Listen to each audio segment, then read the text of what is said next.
Mihoatra lavitra tamin'ny tanjona nokendreny ny vokatra azo tao anatin'ny tetikasa PAPRIZ andiany faharoa hatramin'ny taona 2024 nanomboany. Fantatra izany nandritra ny fivorena faha-efatra ny komity mpandrindra miaraka ny tetikasa ho fanatsarana ny famokarambary, ny fitantanana ny sahandrika sy ny lemaka voatondraka izay natao ny 7 Jolay 2024 tao amin'ny hotely Panorama Andrinarivo. Tetikasa iarahan'ny fitondram-panjakana malagasy amin'ny alalan'ny ministeran'ny fambolena sy ny fipinaran'ny jono sy ny gouvernemanta japonais amin'ny alalan'ny JICA ny PAPRIZ andiany faharoa ka tanjona lehibe ao anatin'izany ny anatrarana ny velarano fahasivy nosoritan'ny filoham-pirenena dia ny avitatena arabary amin'ny taona 2020. Nahatratra 5,3 taona isan'ny hektara ny salanisan'ny tambokatra nanerana ireo faritra 2.10 ny asan'ny tetikasa tamin'ny ity taom-pamokarana 2024 ity raha 5 taona isan'ny hektara no nokendreny. Manodidina ny 3 hetsy ariary ny tombony afaka ratsaka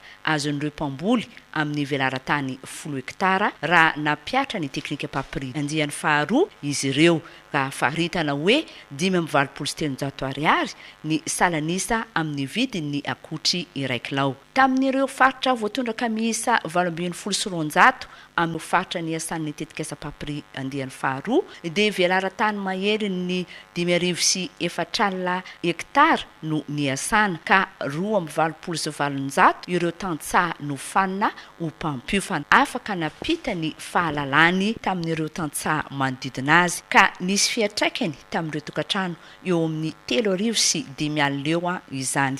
Manapirofo ny fahombiazan'ny tetikasa ka irosona amin'ny fanapaharana izany manerana ny faritra 20. Vokatra aloha dia mahafapo amin'izay andiany faharoa zay ary isy ara zany araka nambaran'ny zareo teo isy toyany fanamafisana anazy mba hiparitaka eraky Madagasikara manontolo izany aoriana kely satria araka ny fantatritsika dia faritra 5 nanomboana azy dia nitohizana nampiana faritra 9 hafa izany hoe faritra 1,12 eto Madagasikara. Vokatra dia tena mahafapo satria raha ny tahambokatra zany na ny ataontsika hoe rendement azo ho an'izay napiatra n'ilay paikady sy teknika izay nanofanana tao anatin'ity tetikasa PAPRIZ ity dia farafakely ny avoroeny zany ny tahambokatra roa ilay tantsaha ary isan'ny tena afapo be tamin'izany zareo. Izany hoe izy ity zany dia tena manampy be atsika amin'ny fatratrarantsika n'ilay tanjona izay napetraky ny filohan'ny repoblika dia ny fahaleovantena arabary eto Madagasikara. Zay dia tena mino sy matoky fa ho tratratsika izany manomboka amin'ny taona ho avy ary aoriana kely ary tsika dia afaka manomboka ihany koa manondrana vokatra any ivelany. Efa hitantsika taratra ihany zany angamba ny amin'ny izao satria na ny vidim-bary arany dia efa tsy miakatra be intsony fa efa maro-pototra zany maro-toerana ary mino zany zay fa tena mbola hiatsara be zany vokatra ary izao aritsika atao zao moa zany dia anaovana izay tomban'ezaka izay sy jerevana ny anatsarana sy amitarana azy manerana ny faritra 20 eto Madagasikara.